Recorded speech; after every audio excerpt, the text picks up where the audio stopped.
kembali lagi bersama Cermet.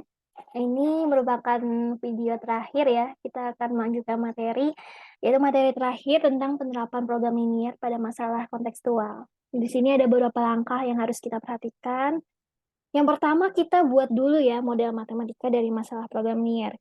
Karena nanti ini kan udah berkaitan dengan masalah kontekstual ya, berkaitan dengan masalah kehidupan sehari-hari.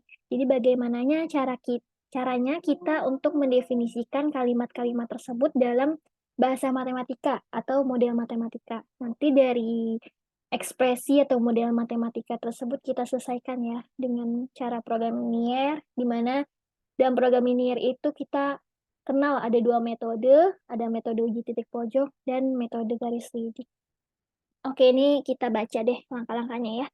Sini pertama kita buat dulu modelnya, model matematikanya. Ini kita tahu model matematika itu berisi fungsi tujuan yang berbentuk fungsi linear dua variabel, serta fungsi kendala yang berbentuk sistem pertidasamaan linear dua variabel. Kemudian langkah yang kedua, kita gambar grafik himpunan penyelesaian dari fungsi kendala yang berbentuk sistem pertidasamaan linear. Kemudian kita tentukan titik-titik sudut atau titik pojok pada grafik himpunan penyelesaian tersebut. Kemudian langkah yang ketiga, kita tentukan nilai optimum dari fungsi tujuan. Ini boleh pakai dua cara ya. Ini boleh pilih salah satu. Ini ada dua cara, boleh metode uji titik pojok, boleh metode garis lidik, senyamannya teman-teman, sukanya pakai metode yang mana. Kemudian kita tentukan koordinat titik yang mengakibatkan fungsi tujuan mencapai nilai optimum. Ini tergantung soal nih, mintanya diminimumkan atau dimaksimumkan gitu. Nah, yang angka yang terakhir kita buat kesimpulan dari nilai optimum fungsi tujuan tersebut beserta koordinat titik yang menjadi fungsi tujuan itu mencapai nilai optimum.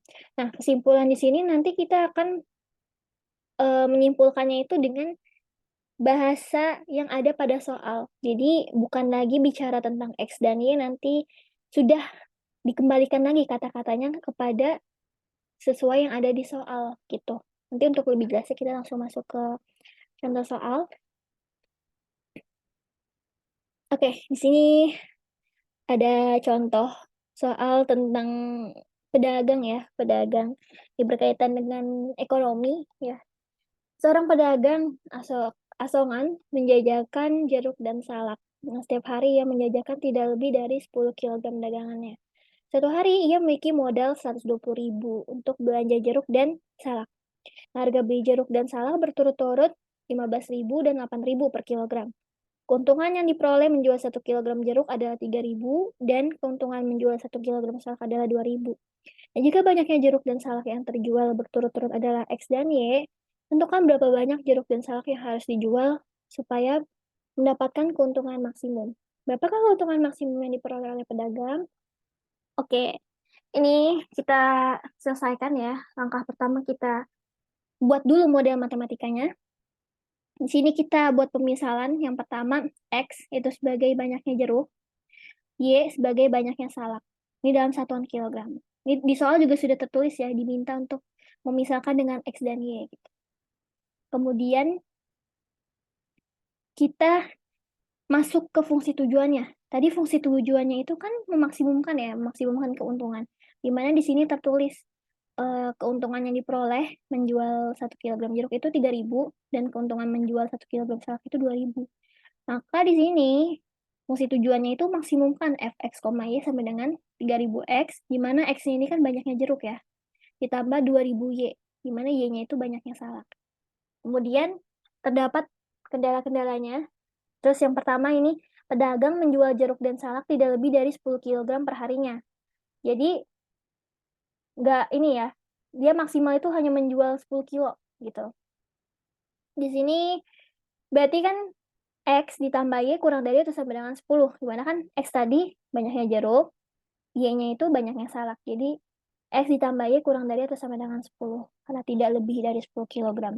Kemudian yang kedua, pedagang hanya punya modal 120.000 untuk membeli X buah jeruk dengan harga 15.000 per kilogram dan Y buah salak dengan harga 8.000. Jadi kan berarti 15.000 X ditambah 8.000 Y kurang dari atau sama dengan 120.000. 120.000. Karena dia modalnya cuma punya 120.000.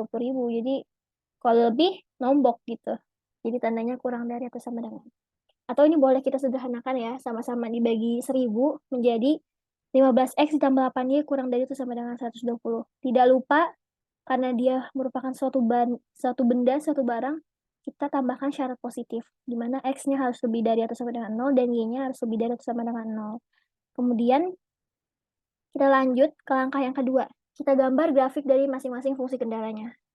Yang pertama, tadi kan x tambah y kurang dari atau sama dengan 10. Ini kita buat persamaan, kita peroleh titiknya itu 0,10 dan 10,0. Kemudian untuk yang 15x tambah 8y sama dengan 120, kita peroleh titik 0,15 dan 8,0. Kemudian x sama dengan 0 berarti kan sumbu y, dan yang terakhir y sama dengan 0 berarti kan sumbu x gitu.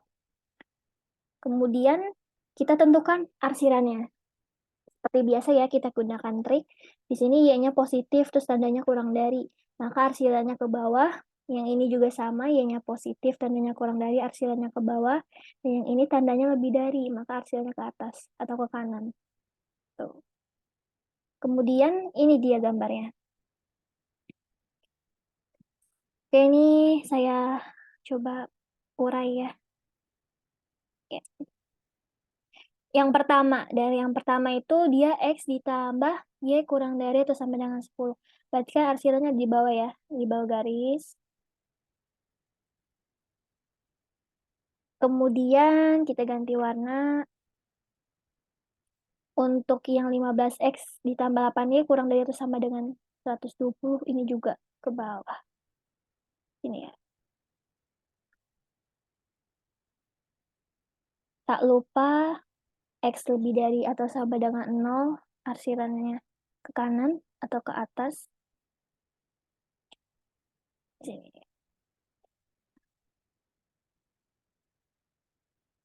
Oke. Kemudian yang terakhir, ini ya, dia lebih dari atau sama dengan 0 ke atas. Oh, jadi tidak terlihat. Pokoknya setelah disimpulin, DP-nya di sini ya. Ini saya hapus aja. DP-nya jadi di sini. Nih, yang sudah saya tandain. Ini daerah penyelesaiannya ya. Terus kita peroleh nih, ada titik-titik pojoknya ya. Yang ini titik pojoknya ini ya. 8,0. Terus titik B ini perpotongan antara garis 15x tambah 8y sama dengan 110 dan x ditambah y sama dengan 10. Ini perpotongannya ini. Kemudian ini sama titik C 0,10. Gitu. Ini teman-teman bisa coba ya menggunakan eliminasi substitusi. Ini diperoleh ini x-nya 40/7 dan y-nya itu 30/7. Kemudian oke, ini ya titik potong tadi. Oke, ini yang pertama kita coba menggunakan titik pojok ya. Nanti kita juga gunain titik garis lidik. Nanti kita juga menggunakan garis lidik. Yang pertama ini titik pojok dulu. Tadi kita peroleh titik-titik pojoknya ini, terus fungsi tujuannya itu 3000x ditambah 2000y. Oke, kita substitusi. Ini berarti kan 0,0 ya 0, kemudian yang titik A berarti x-nya kita ganti 8, diperoleh 24.000. Kemudian untuk yang 40/7,30/7 ini diperoleh pembulatan ya 25.700. Kemudian yang C 0,10 berarti ini kita ganti 10 diperoleh 20.000. Oke, kita peroleh ya. Nilai maksimumnya itu ada yang ini 25.700, di mana pada nilai maksimum ini diperoleh pada saat nilai X-nya itu 40/7 atau kita bulatkan menjadi 5,7.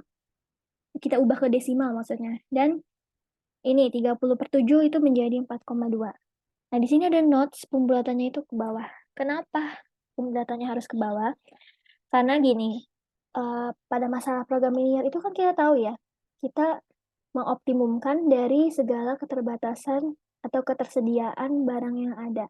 Nah, ketika kita membulatkannya itu ke atas, tuh dikhawatirkan malah kekurangan barang atau kekurangan ketersediaan. Jadi cari amannya kita ya pembulatannya itu ke bawah itu. Nah, bahkan ini ya, ini kan kasusnya itu tentang buah-buahan ya, di mana satuannya itu kilogram, itu masih boleh gitu dalam bentuk pecahan atau 2,5 kilogram, itu masih boleh ya dalam bentuk desimal atau bentuk pecahan. Nah, nanti kalau teman-teman menemukan kasusnya bendanya itu tidak bisa dinyatakan dalam bentuk desimal atau nggak bisa dalam bentuk pecahan kayak mobil, misal mobil atau motor, itu kan nggak mungkin ya ada mobil itu banyaknya atau besarnya itu 1,5 atau 1,2. Itu kan nggak mungkin ya. Kalau itu harus bilangan bulat kan, 1, 2, atau 3. Jadi nanti kalau kita menemukan kasus seperti itu dan hasilnya apa ya, titiknya itu koma atau pecahan, kita ambil pembulatannya itu yang ke bawah gitu teman-teman. Oke, nih sekarang kita gunakan yang garis lidik ya. Kita buat dulu garis lidiknya. Kita kan tahu ya, fungsi tujuannya itu 3000x tambah 2000y, di mana gradiennya itu negatif 3/2. Nah, ini untuk mengingatkan teman-teman cara menentukan gradien. Ini kan ini ya, ketika punya bentuk persamaan seperti ini, ax tambah b sama dengan c, berarti gradiennya itu kan negatif a per b. Berarti untuk yang ini, 3000x ditambah 2000y, nah ax ditambah by ya, berarti gradiennya itu negatif 3000 per 2000. Atau negatif 3/2. Kayak kita peroleh gradiennya itu negatif 3/2. Nah, kemudian boleh dong untuk menyederhanakan persamaan, kita tulis seperti ini, 3x tambah 2y. Karena gradiennya juga sama-sama negatif 3/2. Sama ya, negatif 3/2. Jadi daripada kita pakai yang ribuan, itu kan agak banyak. Jadi kita sederhanakan aja. Untuk garis lidiknya itu 3x tambah 2y gitu. Kemudian ini, persamaan garis lidik kan AX ditambah B sama dengan K, di mana K-nya ini merupakan anggota bilangan real. Nah, ini K-nya boleh bebas teman-teman pilih, tapi bolehlah pilihnya itu supaya menghasilkan bilangan bulat ya pada titik-titiknya, kita pilih 6 di sini, karena kan 3 sama 2 itu merupakan faktor dari 6, gitu. Jadi boleh juga nih kita pilih K-nya sama dengan 18, dan seterusnya. Untuk memudahkan, kamu bisa gunakan penggaris untuk membuat garis lidik lainnya dengan membuat garis yang sejajar dengan 3x tambah 2y sama dengan 6. Jadi gini, teman-teman buat satu garis lidik aja nih. Nanti pakai penggaris, tinggal dibikin garis yang sejajar gitu. Dengan tidak menggeser penggarisnya ya. Gitu. Oke, kita lanjut. Nah, ini dia gambarnya ya. Coba kita lihat. Ini garis lidik yang pertama kita buat, 3x tambah 2y sama dengan 6. Kemudian boleh kita geser. Ini kan kita peroleh ya, tadi titik pojoknya itu ada 8,0, kemudian ada 0,10, kemudian ada titik B kan? Ada titik B, 40/7, 30/7. Nah, di sini kan kasus maksimum ya. Nah, di sini. Oke. Kita lihat garis lidik yang paling jauh dengan titik asal. Itu menyentuh titik yang mana garis lidiknya? Ternyata ini menyentuh titik B, ya kan? Titik B 40/7, 30/7. Nah, yang ini nih yang paling jauh nih. Yang paling jauh, tapi dia menyentuh ini kan, menyentuh titik-titik sudutnya.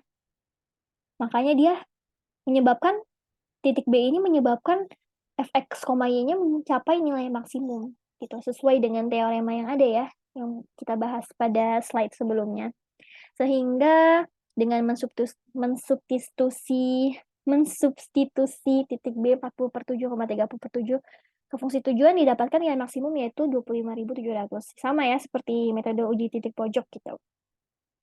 Oke, sekarang udah ya, ini kan kita sudah memperoleh nilai maksimumnya berapa, terus dicapai ketika nilai X dan Y-nya berapa. Sekarang kita buat kesimpulan.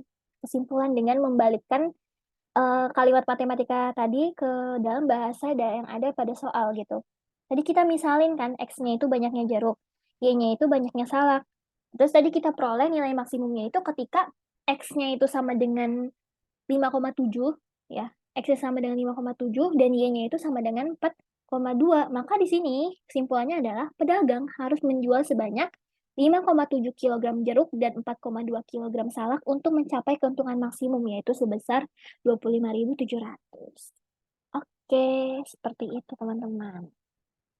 Oke, udah selesai deh materinya ya. Alhamdulillah udah selesai materinya tentang program linier sampai penerapannya ya. Semoga teman-teman dapat memahami materi ini dengan baik. Terima kasih. Bye-bye.